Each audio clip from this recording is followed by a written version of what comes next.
tama po ba yung pagkakaintindi ko sa inyo kanina? If i-overturn ng appeals chamber yung paunang desisyon ng pre-trial chamber 1, hindi siya assurance na makakalaya po si Pangulong Duterte. Tama po ba? In all likelihood, the appeals chamber will say that without jurisdiction, there was no basis to arrest and detain Rodrigo Duterte.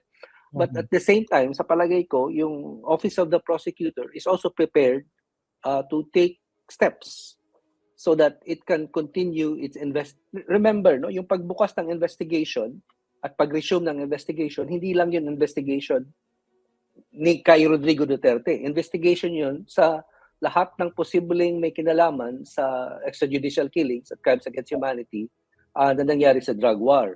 So, while wala nang jurisdiction ang ICC, sabi ng appeals chamber, dahil nag-withdraw ang Pilipinas at epektibo na pala ang pag-withdraw, it's also possible na sasabihin ng prosecutor na pwede pa siyang ang problema lang ng prosecutor, of course, is kahit ano pa ang gawin niya, kapag sinabi ng appeals chamber na walang jurisdiction, hindi niya mababago yan. No? So, ang sinasabi ko lang na the prosecutor will attempt, we will try to keep Rodrigo Duterte in detention, but it's also very unlikely that will prosper.